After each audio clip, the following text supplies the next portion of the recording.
Okay, everyone, apologies for the late start. It's snowing heavily here in Bakewell, and so I've had to really rush back. So thanks, Julie and Roger, for your patience in waiting. Yeah, always good to drop into the space, and especially with being in an adrenaline response of rushing. So just taking 3 long, deep breaths and in through the nose and blowing out slowly over the bottom lip, just to calm the nervous system and fully land in the space.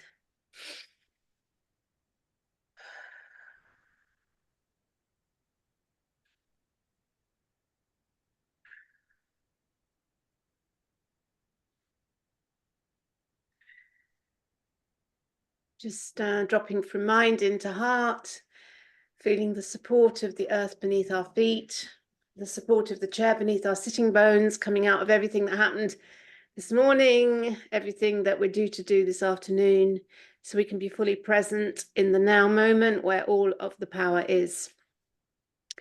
So I've agreed to host today again, and so welcome to Julie and Roger. So I just had a very interesting morning, actually, just to open, because you'll know that I'm in a bit of a, I won't say a fight, but standing in my sovereign power with the Peak Park Authority. And of course, and it's interesting, actually, because I've also put a complaint into the police, and I put a complaint into the authority. And of course, who handles the complaints?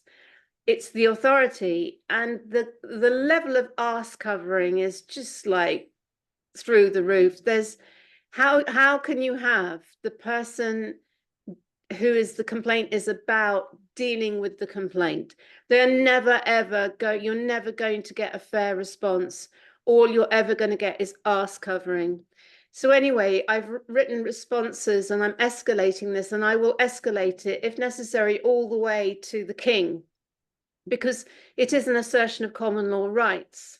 And ultimately, the ultimate recourse for the people is to the king, actually, interestingly, under common law, because all of these authorities, they swear an oath to the king, and it's the king swears an oath to look after the people, right?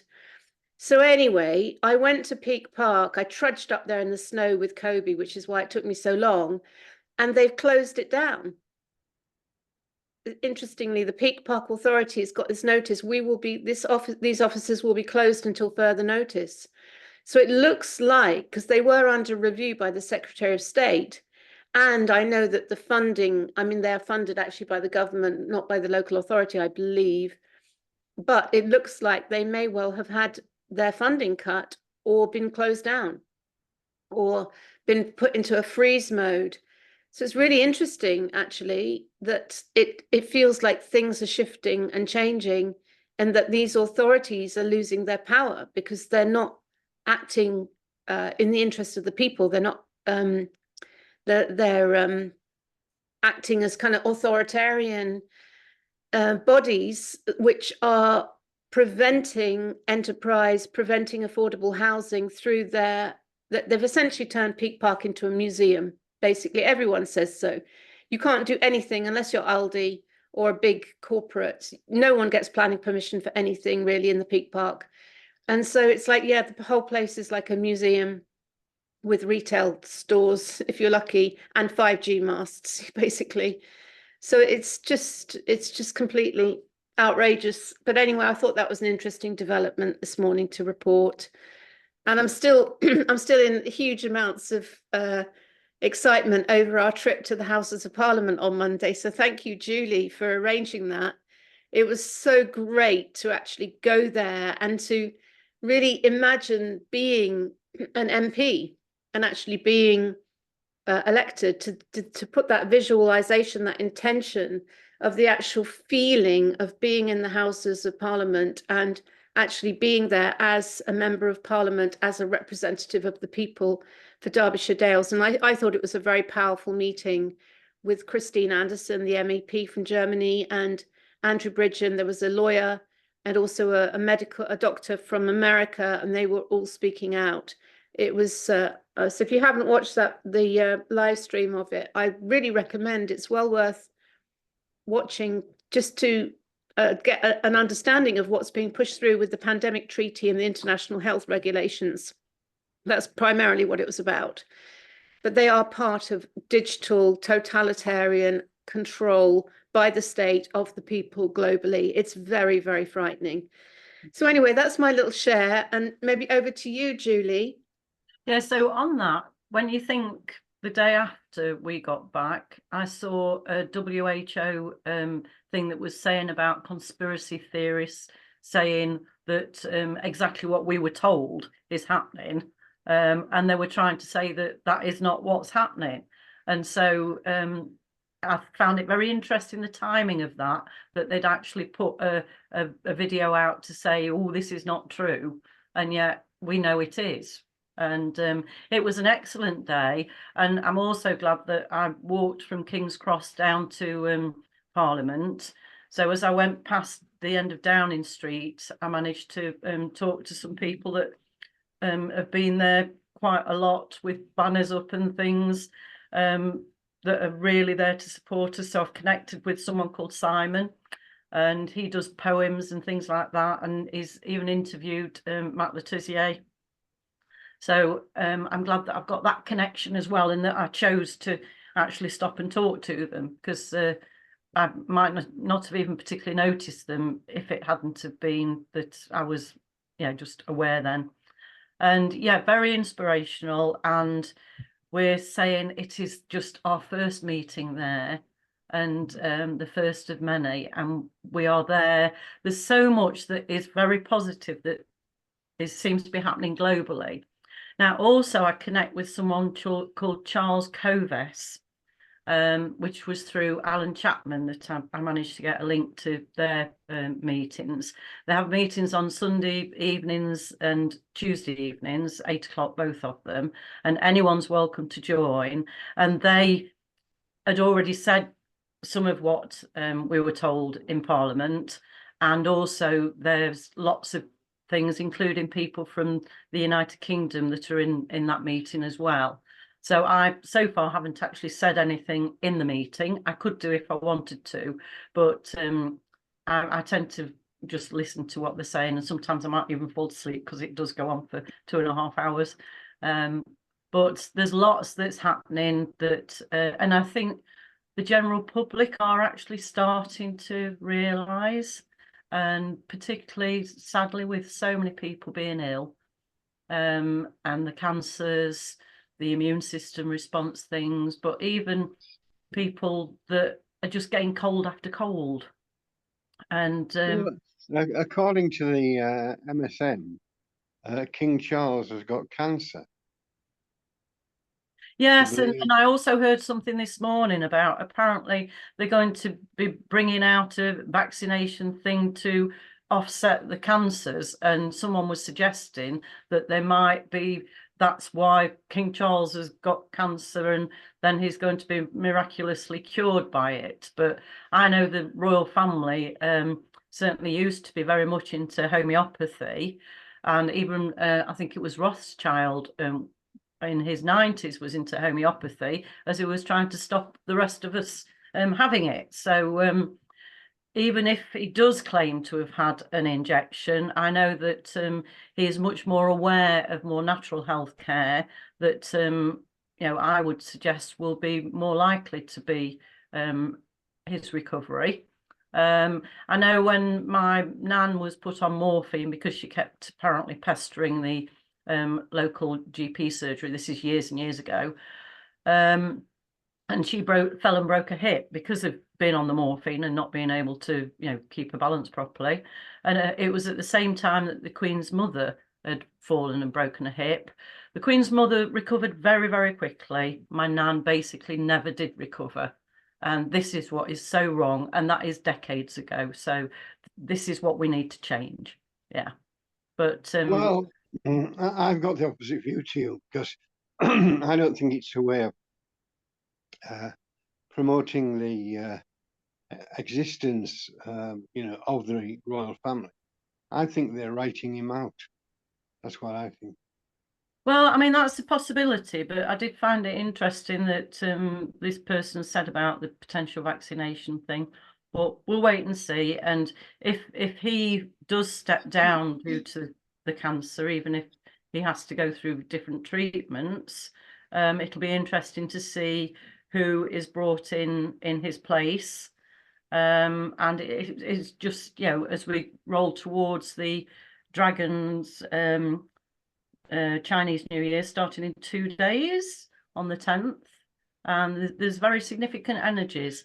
And I was also listening to one of the very experienced controlled remote viewers in a very long interview, and he was giving some of his past histories, American, Joe Monagle, I think his name is, and he was in the military, and some of the stories he was saying of how wrong it is, what it has been happening, and so he realised that as well, and even the remote viewing community, a lot of them are ex-military, and they tend to actually turn towards God, if that's a term that you're happy with, but really towards being genuinely caring and compassionate. And that is why we're here, isn't it? So that liberation, opportunity, vitality, empowerment, and we need to just keep getting out there and keep doing that. And what else are you got to take into consideration? At a common law court in British Columbia, Kevin Annett and his group, who are experts on common law, observed, I don't know whether they actually conducted the court themselves, but they observed that King Charles was found guilty at that court of murder. All right. Yeah. So And is this another murder? reason? Pardon? Whose murder? Somebody called Coombs. See, I'm not sure if I'm pronouncing that right. It could be Combs. I think it's Combs. And he was one of the children who was taken by Queen Elizabeth, as she was then and alive, the late Queen Elizabeth, and Prince Philip, away from a group of 10 who were never seen again. And this man, Coombs, was one of those children, and he was due to give evidence in I presume in also a common law court, but he mysteriously died. Yeah. So Roger, I'd like to just question that under common law principles. So you said that King Charles was found guilty, not Queen Elizabeth and Prince Philip, for a start. And also, was King Charles... Yeah, but this wasn't for the same crime. Okay, no. So was King Charles, in this common law court, was King Charles, did he give evidence? Was he given the opportunity to speak? No, he never attended.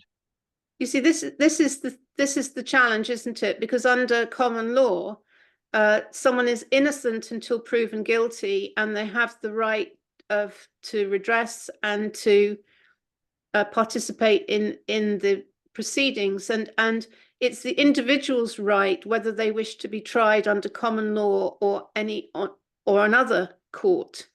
So this is the interesting twist to common law. So if you're accused, you have the right to either go to the magistrates or the judges, or you can assert your right to be tried by trial by jury. But the accuser cannot assert that right. I just wanted to make that clear. Well, that's interesting because that sounds logical to me. And I don't know what Kevin Annett would say to that. I think I might and also, does this Canadian common law court have jurisdiction over King Charles? This is another question, because jurisdiction is important in law, isn't it? Yes, it is. It is. I agree. Well, I'll put these questions to Kevin Annett. Yeah. So just going back to the King Charles cancer thing, it's very interesting because obviously I just put out quite a vanilla post, and it was like besieged by conspiracy theory immediately, some of which was quite vicious and actually quite Wetiko, I felt. And so there's a variety of different theories. Firstly, that it's a complete lie, that he's basically trying to promote these mRNA miracle cancer cures, as you said. Then by the other stretch of it, the woman, is it Isabel Latpiova? I forget her name. She's a Russian, and she did an article about how in Russia they actively wanted to literally kill the monarchy, because it was the monarchy that was standing in the way of the totalitarian state. In the same way that they beheaded Charles I back in however many centuries ago. So we have to be quite careful here, because a lot of people, obviously no one trusts King Charles because of his World Economic Forum affiliations. However, we have to be a little bit careful because under common law, as I said earlier, it's the king who has an oath to the people to protect their interests, and all of these bodies, like the police, like the military, like the bench, like the members of parliament, they've all sworn an oath to the monarch.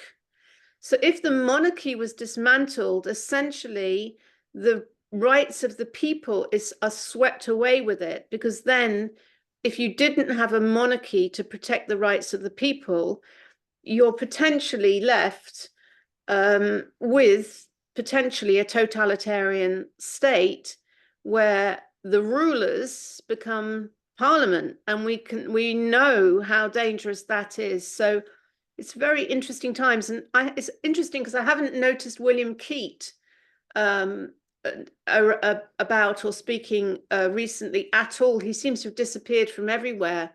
I haven't seen anything on William Keat. I'd be really interested to get his take on it. Maybe I'll look up and see if he's done a video about it. Yeah. Yeah, well, everything you say is relevant, and we've got to look into this further. So what I've told you about this common law court, we really can't take that as being a fact until I do more research. Yeah, yeah. So anyway, turning to the elections, Roger, because that's a big thing for us now, because Andrew Bridgen was very definite at the meeting on Monday night that they are planning a general election on the 2nd of May, which of course is the same day as the regional mayor elections. They're going to declare it in mid-March. And so certainly my mind, and certainly for the by-election, which is coming up in Bakewell, which is for the local councillor, there's a by-election in the Bakewell ward. I've made my election collateral cover both Bakewell ward local council election and the East Midlands mayor election and the MP for Derbyshire Dales general election, because I'm figuring that whatever promotion I do, it's going to be more powerful if I cover all of the elections I'm standing for. So I've had a dramatic rethink of what I'm going to do, and thanks to everyone's comments, because I put out a draft and I had a lot of comments back, and sometimes you put something out and then you think, actually, no, I'm on the wrong track here. So I completely rethought it. So I do feel, Roger, because you're going to stand for MP as well as Yorkshire Mayor, aren't you? Well, it's all very difficult because I don't know how I'm going to get the funds. Well, let's come on to that, because the point is, this mindset of I can't because I don't have the money. If you have the mindset, I am absolutely determined to stand, and I trust and have faith that all of the money will flow and that people will support me in my vision. That is the mindset to have. I don't even know how to tell people to So, donate. Roger, this is why we're having this call. So we have got databases, and here comes Julie. Julie's coming back on. So let's just wait for Julie to pop in.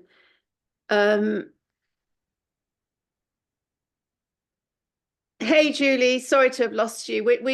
Roger and I have just started talking about the general election and the mayor elections, which we think are both going to happen on the 2nd of May. So that's where the conversation is now.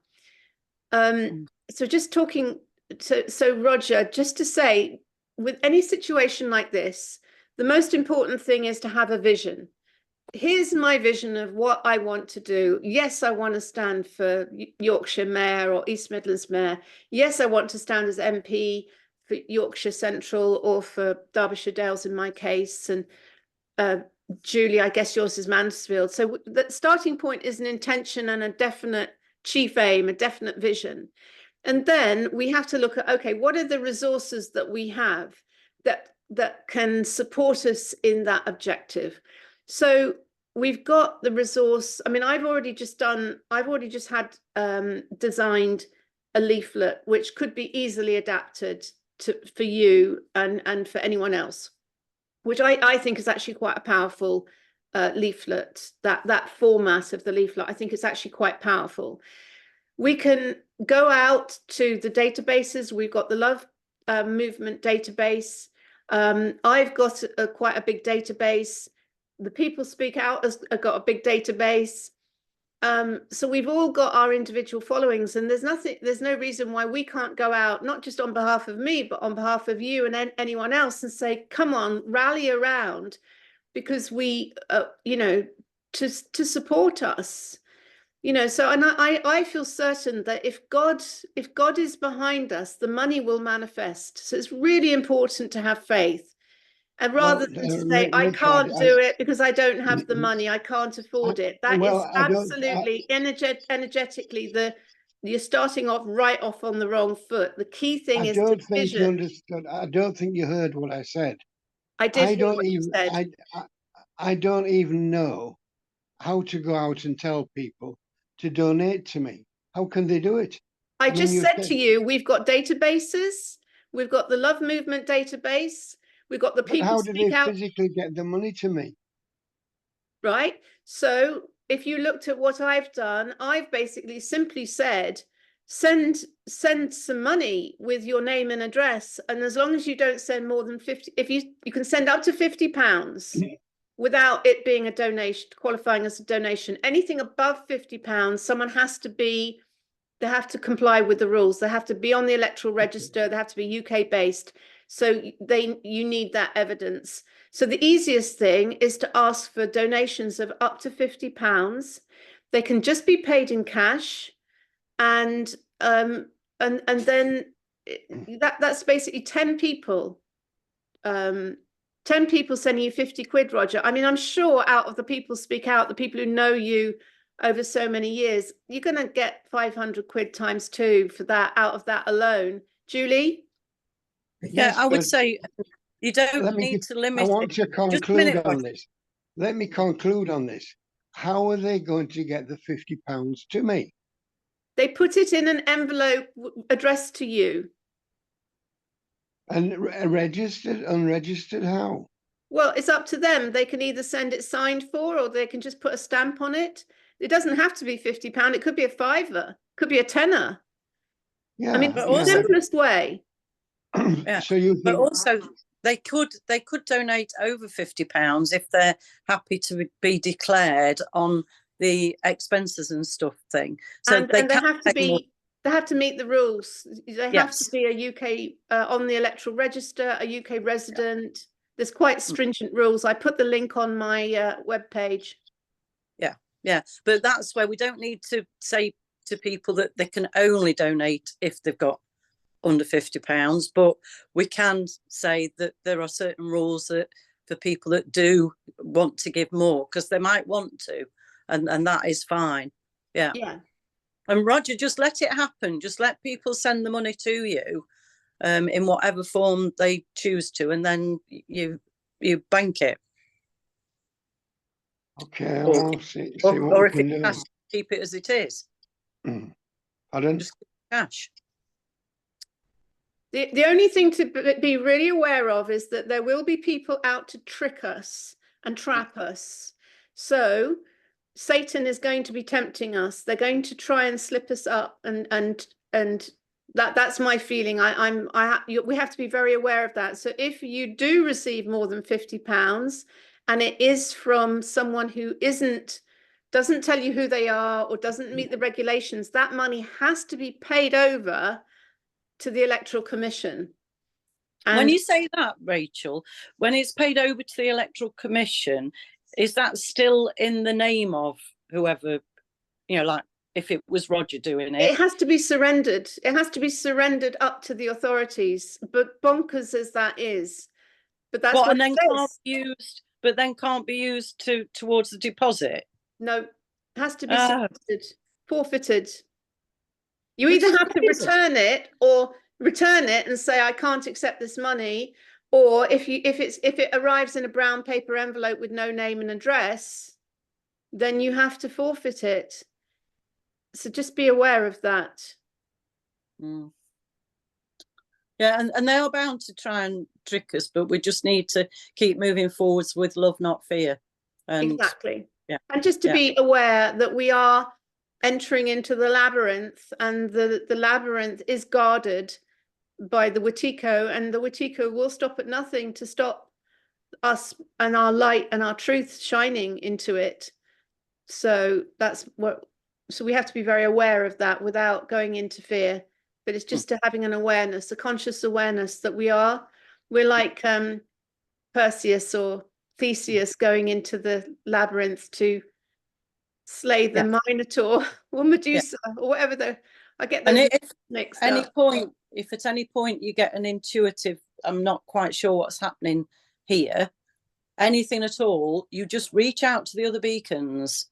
Yes. And you might even have a phone call or something like that. We are together to help each other. Just to say.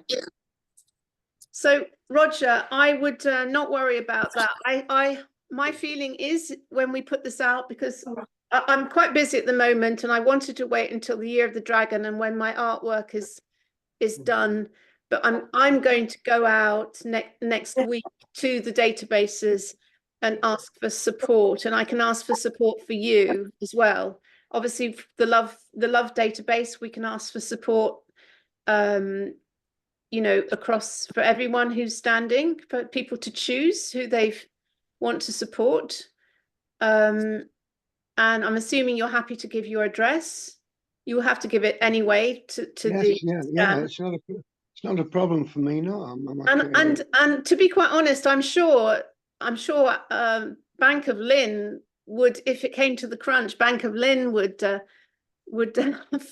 fund it, because on the basis that these they are deposits and they are refundable if you get 5% of the vote, right? I think just being an independent, you have a good chance of getting 5% of the vote, because people are so pissed off with the mainstream parties. You see, the mayor of Mansfield, I got 4.9% of the votes, and so I didn't get it back. So we still need to have awareness that potentially we might not get it back, but we'll keep going forwards with love and imagine ourselves getting it. Yeah, definitely.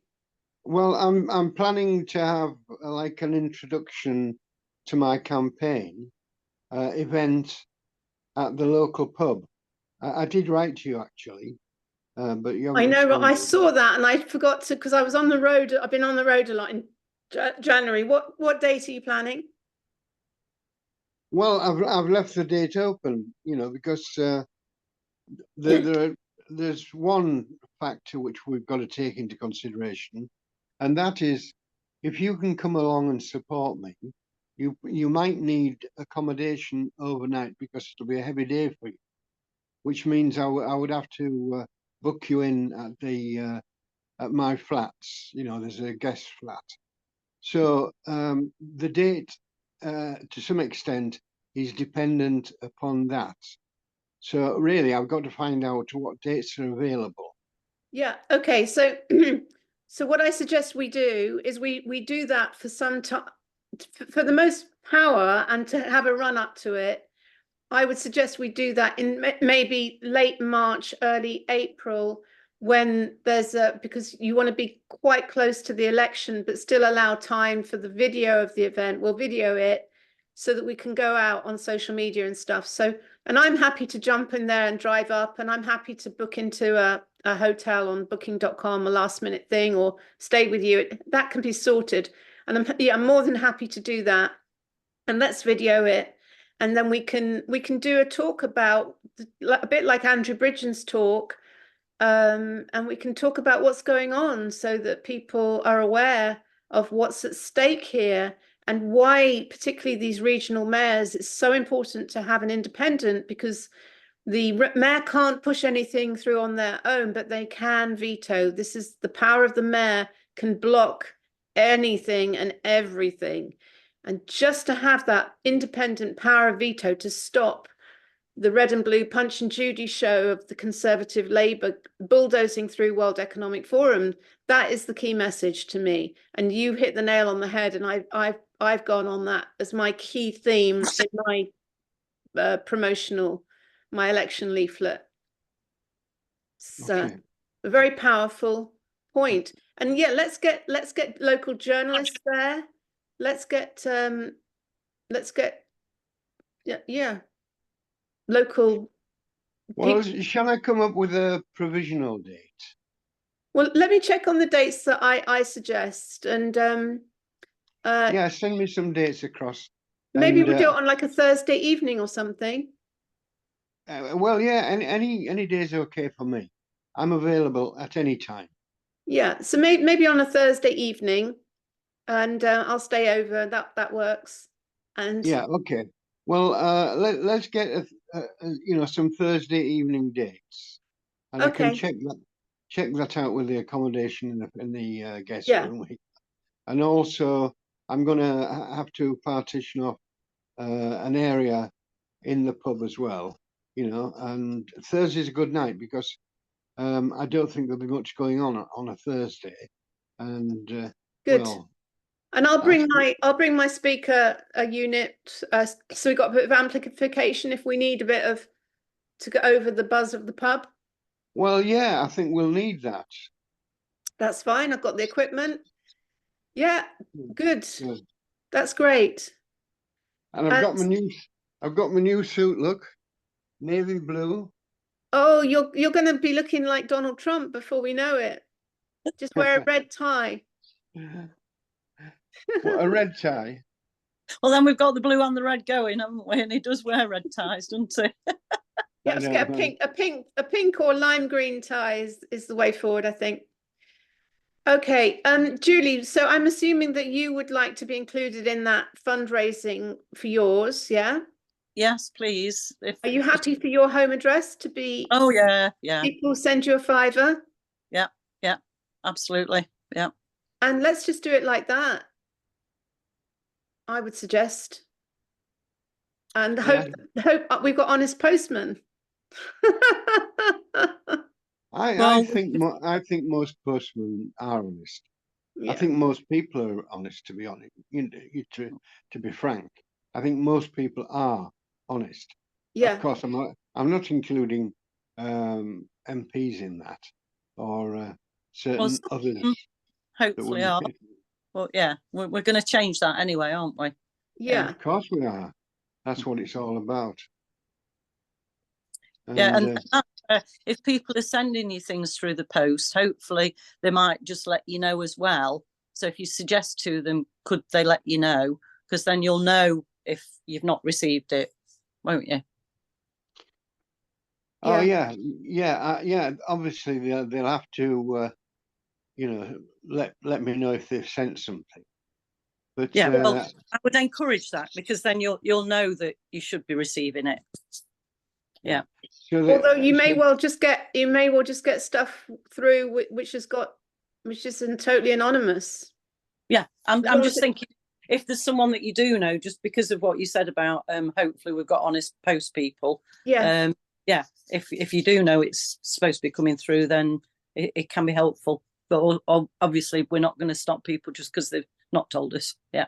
Yeah. So really, then somebody's got to send 2 items of mail, one with the donation in it, and then another item of mail telling me that they've sent it. No, just tell you by text or some sort of contact, oh, I'm sending you a donation, but only with people that can do that easily. I'm just saying. I'm sure most people will just bung something in an envelope and send it with a good luck message. It's like, don't overthink it, Roger, honestly. Yeah. Just trust in flow, and let's open up the floodgates, and let's put out these messages and just ask for help. And if the universe wants, if the cosmic wind is behind us, magic will happen, monies will show up. It will be, support will come from all sorts of places. If we're destined to do this, we will get trust in the infinite intelligence of the universe. Intention and visioning is super powerful. And the imagination, just imagining that support flooding through, and have fun with it. Don't get hung up on the cursed hows, as Mike Dooley calls them. And if you're feeling down in any way, reach out to someone in the beacons or wherever to help you get that, offload and lift. Well, I'm not feeling down. No, I don't mean now. No. I mean at any point. Well, at any point, I don't, I don't expect to feel down, because I'm well motivated, and I'm optimistic. Well, these things occur in other ways, like illness, for example.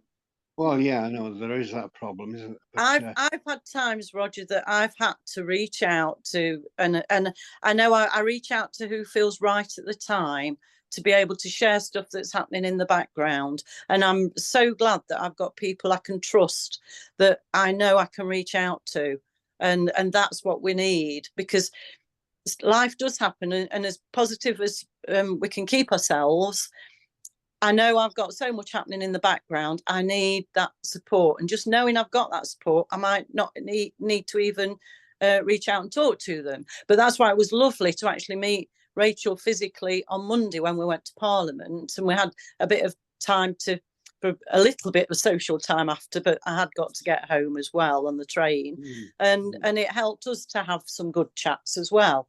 And it's things that, when you're online and things, you might not want to share or whatever. So I really appreciated having Rachel there as well on Monday. And it was fun. It was fun to do that. I loved it.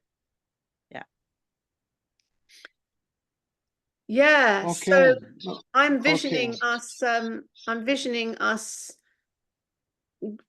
moving forward with a lot of focus and intention and power.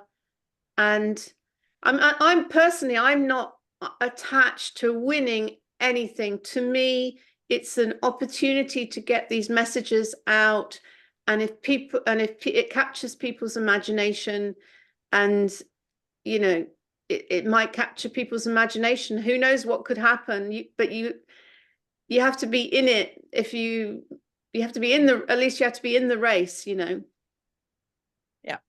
And that's where I'm coming from. And if you'd have told me even 4 years ago that I'd be doing what I've done over these last 4 years, I wouldn't have thought I would have been doing. But I'm doing it for future generations, and I'm so glad, and they are appreciative, and they know the shit that is happening that should not be happening.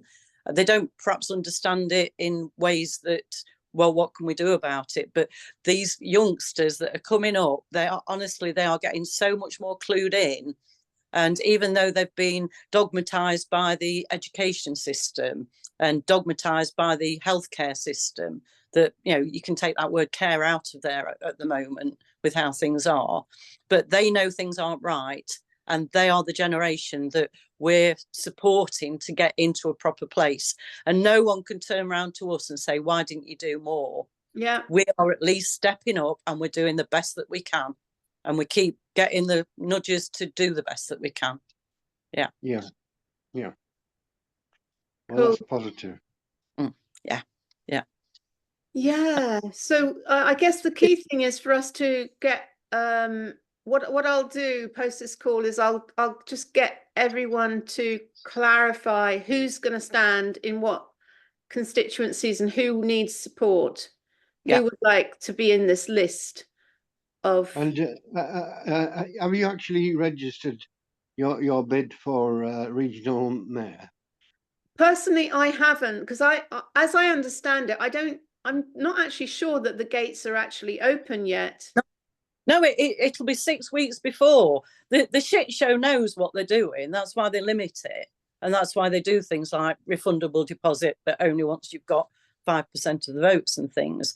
But this is what we're going to bring down as a system, and we are going to create a new one. And what we need to focus on is this new system. But that's why it's so important that Rachel starts to get that message out there now, and us getting it out for her.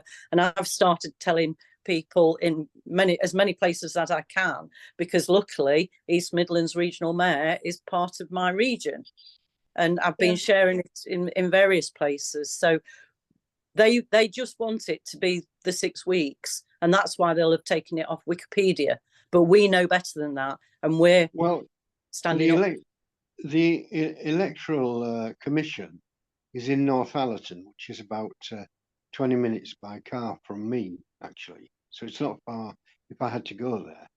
And I went onto their site to see if I can get some information on how to register my name as a candidate.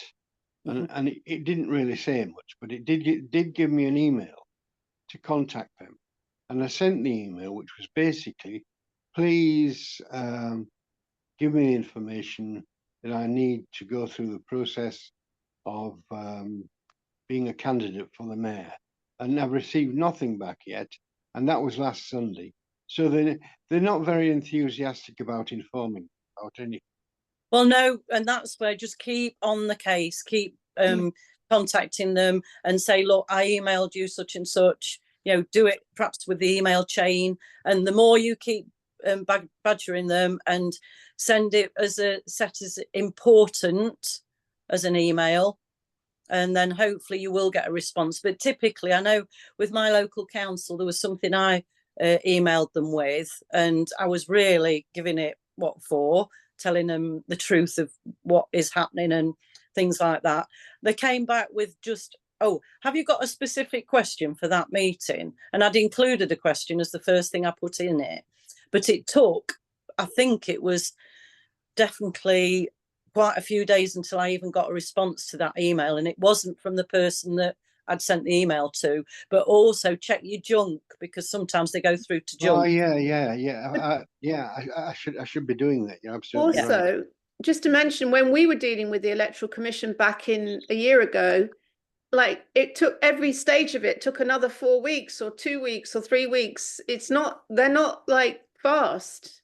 It's like dealing with any of these authorities. No. They don't turn stuff around quickly at all. What disturbs me is that on that website, they had posted the photographs and the names of other candidates for that position. On what, Mayor? On what website? It's on the electoral registers website. Also, it's not even officially announced, and they're still. Could you send us a link to that so that we could have a look at it, Roger? Yes, I will do. Put it on the Beacons group, because then all of us can have a look, and it might help other people to be able to sort what they need to do for their own. That's a bit disturbing. I mean, they're up and running. You know, they're well. All... It's like with the Wikipedia thing, not letting Rachel be on it, and they do these things that they shouldn't be doing. But also, that's what we need to voice about as well. You know, and we can ask, you know, how come you are putting that on there? And that's the sort of thing that we need to know. But if you could send it through to the Beacons group, and then we can support you with what we feel needs to be the next steps. And that's where, Rachel, you know, putting your leaflet and things on that Beacons group, it's really lifted me. And to be able to have that, you know, initial one that you put on that we could then give some ideas on, and this one that you've just done as well, it's been really, really helpful. Thank you. Yeah, thanks, Julie. Sorry, I'm just distracted because I'm looking at this bloody Electoral Commission thing now and seeing what the timetable is. But I can't see that there is a... Yeah, it says publication of notice of election is not later than Tuesday, 26th of March. The this is for the 2nd of May 2024. So as Julie said, it seems to me that the window is not even open yet, but I think it's worthwhile checking. Yeah. But And I know they've got various things in their rules and regs about what, once it's been announced, there's certain things you're allowed to do and there's other things that you're not allowed to do. But if you've done it before that announcement, there's more flexibility on what you can do, from what I could gather, if that makes sense. Yeah, there's So a certain rule.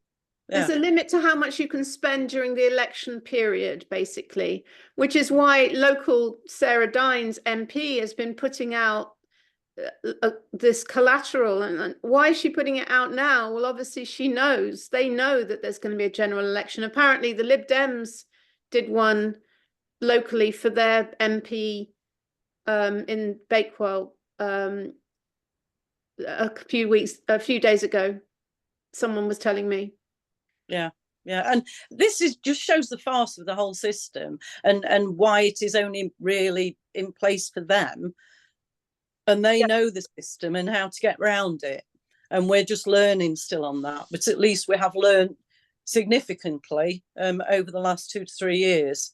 Yeah, but I still maintain that the biggest body in the electorate is people who've lost interest and lost faith in the party political system. And all we need to do is have strong enough messages that resonate with those people, that chime with those people, to bring them back online, to say, fuck it, I'm going to go and vote for this independent. I'm going to disrupt the system by voting for someone who's saying exactly what I'm thinking.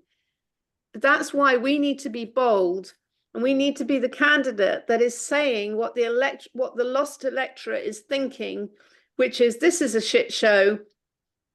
You know, I've lost faith in all of this, and to vote a candidate of the people that will be a true representative of the people. That is our key message, that we've been let down by this party politics and these agendas, and we have to return the power to the people. It's really important. And if we can capture the imagination of and inspire that lost electorate just to come out and vote, it would sweep the whole system away in one election. Truly would. And it's interesting, we need to say as and when we sweep them away as well. But also, it's not only in our country that it's happening.